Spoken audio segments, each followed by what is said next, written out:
रामकृष्ण हरी विठू माऊली. नमस्कार मंडळी, आज आपण वारीतलं काही दृश्य ह्यामध्ये चित्रीकरण केलेलं आहे ते दाखवलेलं आहे. तर ही आहे ज्ञानेश्वर माऊलीची पालखी. इथे सगळे वारकरी एकत्र येतात, सगळ्या पालखी एकत्र येतात आणि इथून पुढे पालख्या ज्या आहेत त्या वारकऱ्यांसोबत पंढरपूरला निघतात. तर आम्ही माऊलींच्या पालखीचं दर्शन घेतलं आणि खूप गर्दी होती, प्रचंड गर्दी. आणि दर्शन घेऊन आम्ही पुढे संत तुकाराम महाराजांच्या पालखीसोबत आम्ही पुढे पायी वारकऱ्यांसोबत चाललो. प्रसन्न वातावरण आणि माऊलींचा जयघोष करत वारकरी पुढे चालतात. आणि हे काका काय म्हणतात, आम्ही परभणीहून आम्ही 27 दिवस.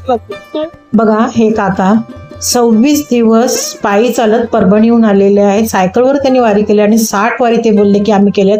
असे अनेक जण आहेत, त्यांचे 60-60, 70-70 वारी झालेले आहेत. वारकऱ्यांसाठी खूप सुख सुविधा केलेल्या आहेत. पूर्वी काहीच सुविधा नव्हत्या, पण आता त्यांना खाण्याची सोय होते. त्यांच्या पायाचं मसाज करण्यासाठी जागोजागी त्या तंबू उभारलेले आहेत, तिकडे त्यांची सेवा केली जाते. आणि ज्ञानेश्वर माऊलींचं दर्शन घेऊन आम्ही संत तुकाराम महाराजांच्या पालखीमध्ये आम्ही जॉईन झाले.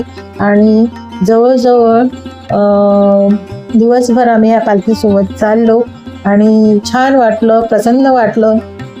आणि अतिशय मोठ्या संख्येने भाविक आणि पाहणारेही तेवढेच आणि वारीमध्ये चालणारेही तेवढेच. नजर पोचत नाही इतकी गर्दी.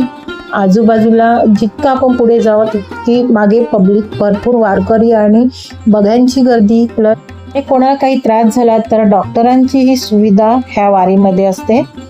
काही दिंडी नंबर लागेपर्यंत बाजूला थांबलेल्या असतात, काही नंबर बॅच दिलेले असतात, पंढरपूरहून आलेले असतात. त्या बॅच सोबत त्यांना ते जॉईन करायचे असतात दिंडीमध्ये. तर तशीच एक दिंडी थांबलेली होती आणि त्याच्यासोबत आम्ही हे घालवलेले क्षण.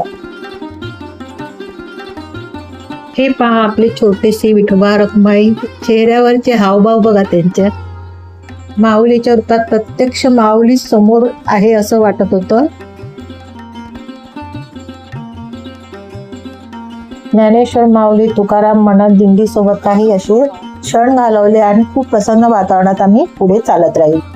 काही जण 1 तास वारीमध्ये चालतात, काही जण दिवसभर चालतात, तर काही जण 2 ते 3 तास चालतात. आता ही संत तुकाराम महाराजांची पालखी आणि ह्या पालखीचं दर्शन घेऊन आणि आम्ही ह्यासोबत चालून आणि मग आम्ही पुढे बाहेर पडलो. कारण आम्ही आता ही वारी आहे ही 5 वर्ष कंटिन्यू करणार आहेत आणि पंढरपूरपर्यंत पोहोचणार आहोत. तर हा वारीचा व्हिडिओ तुम्हाला कसा वाटला मला कमेंट्स करून सांगा. रामकृष्ण हरी विठू माऊली.